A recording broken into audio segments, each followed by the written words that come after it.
Welcome to my YouTube channel JEE education. आज के video में आपको अरिथमेटिक प्रोग्रेशन एपी का एमसीक्यू क्वेश्चन करूँगा। एमसीक्यू का मतलब ये मत सोचना कि एमसीक्यू है, ये क्वेश्चन हो सकता है आपको एमसीक्यू में न आके ऐसे ही आ जाए, शॉर्ट क्वेश्चन लॉन्ग क्वेश्चन में भी आ सकता है। इसका नाम मैंने खाली एमसीक्यू रख दिया है, लेकिन क्वेश्चन वही होंगे जो चैप्टर 5 से रिलेटेड सम्स हैं, उसको आप ध्यान से करो। तो पहला क्वेश्चन जो आप अपने स्क्रीन पे देख रहे हो उसमें कह रहा है कि if 7th and 13th term of an AP is 34 and 64 respectively, then its 18th term each. यानी 7th टर्म और 13th टर्म आपको गिवन है। 7th टर्म को हम क्या लिखते हैं? a plus 6d। 7th term हो गया आपका 34, और क्या गिवन है? और गिवन है आपका 13th टर्म। 13th टर्म को हम क्या लिखते हैं? a plus 12d equals 64। 13th term और 7th टर्म गिवन है। इसे सॉल्व करके आप सबसे पहले क्या करो, a और d का वैल्यू फाइंड आउट कर लो। a और d जब आपको फाइंड हो जाएगा तब आप 18th टर्म निकाल लेना। क्या कर लो, आप दोनों इक्वेशन को सब्ट्रैक्ट कर लो। ये मैं थोड़ा शॉर्ट में करूँगा। a और a कैंसिल हो जाएगा, 6 माइनस 12 ये हो जाएगा आपका -6d। 64 में 34 माइनस करोगे तो 30 हो जाएगा। देयरफॉर सॉरी -30 होगा क्योंकि माइनस वाला नंबर ज़्यादा है। d इक्वल्स आपका 5 हो जाएगा। जब d निकल जाएगा तो अब किसी भी इक्वेशन में पहले इक्वेशन को अगर फर्स्ट लेट कर लो, सेकेंड कर लो दूसरे को, तो किसी में अगर d का वैल्यू पुट करोगे तो a निकल जाएगा। जैसे अगर फर्स्ट इक्वेशन आपका a प्लस 6d इक्वल्स 34 है, इसमें अगर आप d का वैल्यू पुट कर लो 6 × 5 इक्वल्स 34, a इक्वल्स हो जाएगा 34 माइनस 30 इक्वल्स 4। यानी a का वैल्यू 4 आ गया, d का वैल्यू 5 आ गया। आपको क्या निकालना है? 18th term. 18th टर्म को हम क्या कहेंगे? a plus 17d। a के जगह आप 4 लिख लो, प्लस 17 इंटू डी के जगह 5, 4 प्लस 85, दिस इक्वल्स हो गया आपका 89। 89 आप देख लो कौन सा करेक्ट ऑप्शन होगा। 89 सी में है, तो करेक्ट ऑप्शन जो होगा आपका वो सी हो जाएगा। मैं यहाँ लिख देता हूँ, करेक्ट ऑप्शन इज सी, क्योंकि सी का आंसर जो है वो 89 है। अब जो सेकेंड क्वेश्चन आप अपने स्क्रीन पे देख रहे हो, इसमें कह रहा है कि if the sum of p terms of an AP is q and the sum of q terms is p, then the sum of p plus q terms will be. ये भी क्वेश्चन बहुत इंपॉर्टेंट है। ऐसे भी ये question आ सकता है, MCQ में आए या नहीं आए, लेकिन दूसरे में आप जब चैप्टर 5 की होगे तो इस तरह के क्वेश्चन NCERT में तो नहीं है, लेकिन बाहर के बुक्स में जो एक्स्ट्रा बुक्स हैं, चाहे RD शर्मा हो, RS अग्रवाल हो, यू लाइक हो, जो भी हो, उसमें इस तरह के क्वेश्चन आपको मिलेंगे। इसीलिए ये क्वेश्चन ध्यान से देखना, ध्यान से समझने का प्रयास करना। इसमें सम दिया हुआ है, pth टर्म और qth टर्म का सम गिवन है। आपको p प्लस q टर्म का सम फाइंड आउट करना है। तो जो गिवन है उससे आप पहले इक्वेशन बनाओगे। pth टर्म आपका क्या है? q है। तो Sn का फार्मूला आपको पता है क्या होता है? Sn का फार्मूला होता है n/2 2a plus n-1 into d। तो जो pth टर्म है उसका सम क्या है? q है। तो pth टर्म n के जगह p लिखोगे आप, 2a plus p-1 into D. और जो क्यूएट टर्म है, क्यूएट टर्म का सम जो है वो p है। तो दूसरा इक्वेशन आपका बन जाएगा P equals Q upon 2 into 2A plus Q minus 1 into D। ये भी दो इक्वेशन हो गए। इस दोनों इक्वेशन को आप सॉल्व कर लो। सॉल्व करोगे तो A और D का वैल्यू निकल जाएगा। फिर जो P प्लस क्यू एक टर्म का सम निकालना है वो निकल सकता है। तो इसको हम कैसे करेंगे? जो पहला इक्वेशन था उसको अगर आप सॉल्व करोगे तो क्या हो जाएगा? ये हो जाएगा 2Q equals P into 2A plus PD minus D, या इसको ऐसे भी लिख सकते हो आप 2Q equals 2AP plus P² D minus PD। Similarly इस इक्वेशन को अगर आप सॉल्व करोगे तो ये आपका हो जाएगा 2Q equals 2AQ plus QD। अब 2AQ Q² D minus QD, दो इक्वेशन बन गया। दोनों को आप सब्ट्रैक्ट कर लो।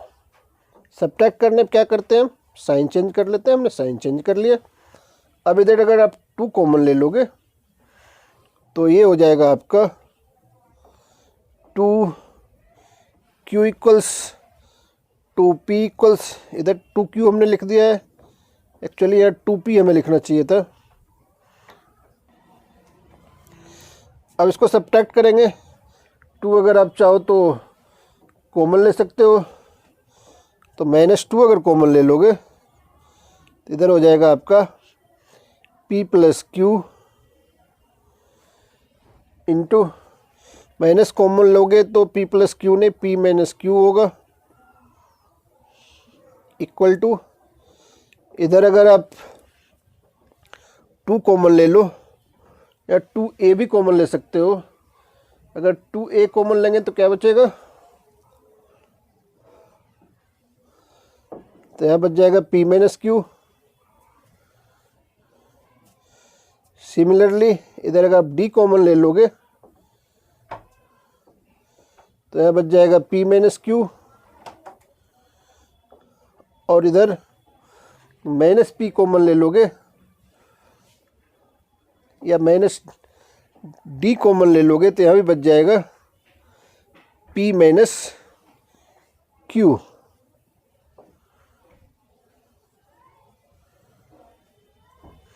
अब क्या करो? P माइनस क्यू से सब में डिवाइड कर दो। अगर P माइनस क्यू से सब में डिवाइड कर दोगे तो सारे के सारे PQ जो है वो कैंसिल हो जाएंगे। तब आपके पास क्या बचेंगे? आपके पास बचेंगे -2 इक्वल्स 2A प्लस, यहाँ जो हमने लिखा है D into P minus Q, या P² माइनस Q² बचेगा। P और Q नहीं बचेगा क्योंकि वो स्क्वायर लगा हुआ है। तो P² माइनस Q² बच जाएगा। P माइनस क्यू से डिवाइड कर लेंगे तो यहाँ क्या बच जाएगा? P प्लस क्यू, क्योंकि A² माइनस B² का आइडेंटिटी क्या होता है? A plus B A minus B. P minus Q cancel हो जाएगा, P प्लस क्यू बच जाएगा। इधर जो बच जाएगा आपका वो हो जाएगा P plus q -1 into D। इन दोनों में से यहाँ P प्लस क्यू बच जाएगा और यहाँ -1 बच जाएगा। इन दोनों में से D कॉमन ले लिया। यही वैल्यू आ गया आपका दोनों इक्वेशन को सॉल्व करने के बाद। अब हम क्या करेंगे? हमें निकालना था SP प्लस क्यू, यानी sum of P plus q at term. तो sum of P plus q term equals हो जाएगा, n/2 फॉर्मूला होता है, P plus q by 2 2A plus P plus q -1 into D। अब इसमें आप क्या करो? P plus q by 2। अब यहाँ देखो 2a plus p plus q minus 1 into d का वैल्यू कितना है, -2 है। इधर आप -2 लिख लो, ये 2 और 2 कैंसिल हो जाएगा, तो आपके पास क्या बचेगा, आपके पास बच जाएगा माइनस पी प्लस क्यू। यही आपका करेक्ट ऑप्शन होगा, करेक्ट आंसर होगा। तो ये ऑप्शन जो है आपका डी है, तो आप लिखोगे द करेक्ट ऑप्शन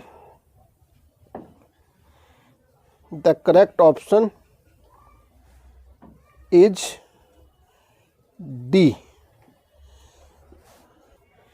अब जो नेक्स्ट क्वेश्चन अपने स्क्रीन पे देख रहे हो उसमें कह रहा है कि if the sum of n terms of an AP is 3n² plus n and its common difference is 6, then its first term is. यानी आपको फर्स्ट टर्म निकालना है। आपके पास गिवन क्या है, Sn गिवन है, यानी सम ऑफ n टर्म्स। तो जो गिवन है पहले हम वो लिख लेते हैं। आपके पास Sn है 3n² प्लस n। आपको ए निकालना है, यानी फर्स्ट टर्म निकालना है। आपको पता है कि S1 और A दोनों क्या होते हैं, इक्वल होते हैं। S1 क्या हो जाएगा, जहाँ n है वहाँ 1 पुट कर लो आप, +1, तो हो जाएगा 3 + 1, तो 3 + 1 क्या हो जाएगा, 4 हो जाएगा। यानी S1 जो आपका हो जाएगा वो 4 हो जाएगा। S1 किसके इक्विवेलेंट होता है, A के। सम ऑफ फर्स्ट टर्म और फर्स्ट टर्म दोनों क्या होते हैं, ऑलवेज इक्वल होते हैं, यानी A = 4 हो जाएगा आपका। तो करेक्ट ऑप्शन जो होगा इसमें भी, करेक्ट ऑप्शन इज डी, क्योंकि डी का जो आंसर आपका है वो है 4। इस तरह से ये क्वेश्चन भी आपका कंप्लीट होता है। अब जो नेक्स्ट क्वेश्चन आपके स्क्रीन पर है उसमें कह रहा है the first and the last terms of an AP are 1 and 11। If the sum of its terms is 36, then the number of terms will be. यानी n निकालना है आपको, टोटल टर्म्स कितने हैं। इसमें फर्स्ट और लास्ट टर्म आपके पास given है और जो टर्म है उनका सम भी गिवन है। तो Sn का एक फॉर्मूला होता है। पहले आप चाहो तो जो गिवन है वो लिख सकते हो। गिवन क्या है आपका, A गिवन है 1, An गिवन है 11 और आपके पास Sn जो है वो 36 है। तो Sn का फॉर्मूला होता है n/2 into A + L। L is the last term, यानी An जो है वो हमारा L होगा। इसमें वैल्यू पुट करके आप n निकाल सकते हो। सबसे ईजीएस्ट मेथड इस क्वेश्चन को करने का यही है। Sn की जगह हमने 36 लिख लिया, n तो हमें फाइंड आउट करना है। A आपके पास 1 है, L आपके पास 11 है। ये हो जाएगा 36 = n/2 × 12, 2 × 6 = 12, 6 n = 36। Therefore n equals क्या हो गया, 6। तो करेक्ट ऑप्शन आपका क्या हो जाएगा, करेक्ट ऑप्शन आपने आप बी में देख रहे हो कि बी का आंसर क्या है, 6 है। तो करेक्ट ऑप्शन आपका, करेक्ट ऑप्शन इज बी। अब जो नेक्स्ट क्वेश्चन आप देख रहे हो अपने स्क्रीन पे उसमें कह रहा है if the sum of n terms of an AP is 3n² + 5n, then which of the term is 164। ये क्वेश्चन करने का कई तरीका है। सबसे बेस्ट तरीका जो होगा आपके लिए वो होगा कि सबसे पहले आप ए और डी फाइंड आउट कर लो। ए और डी हम कैसे फाइंड आउट करेंगे, तो इसमें Sn गिवन है, Sn = 3n² + 5n। तो अगर S1 आप निकालना चाहो तो n के जगह 1 डाल लो, 3 × 1 का स्क्वायर + 5 × 1, ये हो जाएगा 3 + 5 यानी 8। S1 जो होता है वही हमारा क्या होता है, ए होता है, हमें डी भी चाहिए। तो सबसे पहले S2 निकाल लेते हैं हम। S2 हमारा क्या हो जाएगा, 3 मल्टीप्लाई, जहाँ जहाँ n है वहाँ 2 वैल्यू पुट कर लो, प्लस 5 इंटू 2, 2 का स्क्वायर 4, 4 3 जा 12, प्लस 10, 22 हो गया हमारा S2। S1 S2 निकल गया। तो अगर A2 निकालना है आपको, A2 इक्वल्स हो जाएगा S2 माइनस S1, यानी 22 माइनस 8। तो A2 हम कैसे निकालेंगे, S2 माइनस S1, 22 माइनस 8, ये हो जाएगा आपका 14। A2 जब आपने निकाल लिया तब आप क्या निकाल सकते हो, डी क्या होता है, second term minus first term, 14 minus 8, तो डी हो जाएगा आपका 6। आपके पास ए भी हो गया, आपके पास डी भी हो गया। कह रहा है which of its term is 164। तो ए एन का फॉर्मूला आपको पता है, a n equals a plus n minus 1 into d. A n की जगह आप लिख लो 164, ए के जगह 8, एन आपको निकालना है, डी आपने अभी अभी फाइंड आउट कर लिया है। ये हो जाएगा 164 minus 8 equals N minus 1 into 6। तो ये हो जाएगा आपका 156। 6 इधर मल्टीप्लाई, इधर आकर डिवाइड हो जाएगा, इक्वल्स एन माइनस 1। 6 से इसे आप डिवाइड कर सकते हो, 26 हो गया। n माइनस 1 आपके पास 26 है, n क्या हो जाएगा, 26 प्लस 1, 26 प्लस 1 इक्वल्स 27। यानी करेक्ट ऑप्शन जो आपका होगा वो होगा B will be the correct option of this question. अब जो नेक्स्ट क्वेश्चन आपके स्क्रीन पे है उसमें कह रहा है कि if the sum of n terms of an AP is 2n square plus 5n then its n term each. यहाँ भी sum of n terms given है, आपको n टर्म्स निकालना है। जैसा कि अभी लास्ट क्वेश्चन मैंने समझाया था उसी तरह से आप स्टार्ट लो, उसी तरह से आप करो, आपका आंसर आ जाएगा। Sn आपके पास गिवन है तो हम वही पहले लिखते हैं, Sn equals 2n square plus 5n। इससे आप S1 निकाल सकते हो, ये हो जाएगा 2 इंटू 1 का स्क्वायर प्लस 5 इंटू 1 S1। और फर्स्ट टर्म यानी ए दोनों क्या होता है, इक्वल होता है, तो ये हो जाएगा आपका 2 प्लस 5, इट मीन्स 7 हो गया आपका S1, या आप इसको कह सकते हो फर्स्ट टर्म आपने फाइंड आउट कर लिया। इसी तरह से आप S2 निकाल लो, S2 हो जाएगा 2 मल्टीप्लाई 2 का स्क्वायर प्लस 5 इंटू 2, जहाँ जहाँ n था वहाँ हमने 2 पुट कर लिया, 2 का स्क्वायर 4, 4 2 जा 8 प्लस 5 2 जा 10, 18 आपका S2 हो गया। इससे आप सेकेंड टर्म निकाल सकते हो, 18 माइनस यानी S2 माइनस S1, ये हो गया आपका 11। A2 जब निकल जाएगा तब आराम से D निकाल सकते हो, second term minus first term, 11 minus 7, आपके पास क्या आ गया, 4 आ गया। जब 4 आ गया तो अब an यानी nth टर्म आप निकाल सकते हो। n का फार्मूला आपको पता है, a plus n minus 1 into D. a आपके पास 7, nth टर्म तो निकालना ही है, d आपके पास 4 है, ये हो गया 7 प्लस 4n माइनस 4। तो n जो आपके पास आएगा अब वो हो जाएगा 4n प्लस 3, और जो आपका करेक्ट ऑप्शन होगा वो सी होगा।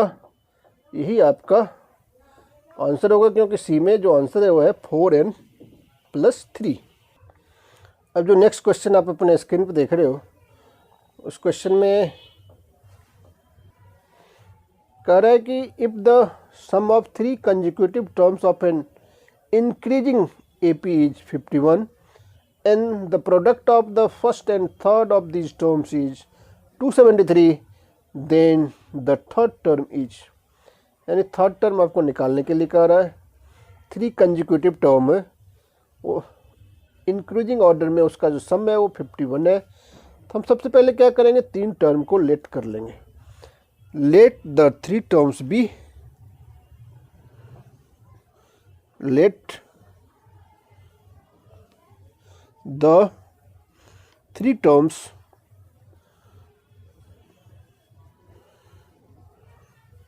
be a minus d, a and a plus d। जब भी ये 3 टर्म आए तब ही लेट करो आप। हमने लेट कर लिया, सम इसमें गिवन है तो हम पहले इसका सम फाइंड आउट कर लेते हैं। a minus D plus A plus D, तीनों टर्म का जो सम क्वेश्चन में गिवन है वो है 51।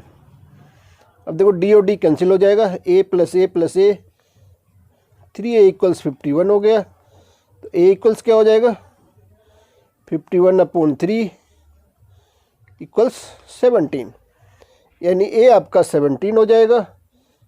जब a आप फाइंड आउट कर लिए हो तो अब प्रयास करो कि आपका d कैसे फाइंड आउट होगा। तो क्वेश्चन कह रहा है कि फर्स्ट और थर्ड टर्म का जो प्रोडक्ट है, तो आपके पास फर्स्ट टर्म क्या है, a minus D, third term क्या है, a प्लस डी। करा इन दोनों का जो प्रोडक्ट है वो है 273। तो अब अगर a plus B, a minus B का आइडेंटिटी क्या होता है, a square minus B square, तो हो जाएगा a square minus D square equals 273। a आपने 17 निकाल लिया है, a हो जाएगा 17 का square minus D square equals 273। 17 का स्क्वायर क्या होता है, 289 माइनस डी स्क्वायर इक्वल्स 273। इसे आप सॉल्व करके क्या निकाल सकते हो, d निकाल सकते हो। इसको आप ऐसे लिख सकते हो, 289 माइनस 273 इक्वल्स हो जाएगा डी स्क्वायर। 89 में 73 माइनस कर लो तो डी स्क्वायर निकलेगा। तो डी स्क्वायर इक्वल्स कितना हो जाएगा, 9 माइनस 3 6, 8 माइनस 7 1 हो जाएगा इक्वल्स डी स्क्वायर। तो डी आपका हो जाएगा 16 का स्क्वायर रूट यानी 4। डी आपका 4 आ जाएगा। जब डी आप 4 निकाल लोगे तो आपको थर्ड टर्म निकालना है। क्वेश्चन में सिर्फ थर्ड टर्म निकालने के लिए कह रहा है। तो थर्ड टर्म जो आपने लेट किया था वो क्या है, a प्लस डी है। a आपके पास 17 है, d आपके पास 4 है, दोनों को प्लस कर लोगे तब जो आंसर आएगा वही आपका थर्ड टर्म हो जाएगा। तो थर्ड टर्म 21 हुआ और करेक्ट ऑप्शन आपका हो जाएगा सी, क्योंकि सी का आंसर 21 है। अब जो नेक्स्ट क्वेश्चन आपके स्क्रीन पर है उसमें कह रहा है कि if 4 numbers in AP are such that their sum is 50 and the greatest number is 4 times the least, then the numbers are, तो नंबर उसका क्या होगा। इसमें 4 टर्म्स है तो आपको इसमें भी उसी तरह से लेट करना पड़ेगा। Let 4 terms are, let 4 terms are a minus d, a plus d and a plus 2d। इन सब का सम क्वेश्चन में गिवन है 50। इसका सम लिख लो आप, a minus D plus a plus D plus a plus 2d equals 50। इसे solve करोगे तो आपको एक इक्वेशन आएगा, d और d कैंसिल कर सकते हो आप, a plus a plus a plus a total 4a हो गया प्लस 2d इक्वल्स 50 हो गया। चाहो तो इसमें 2 से डिवाइड अगर कर लोगे सब में तो हो जाएगा 2a प्लस d इक्वल्स 25।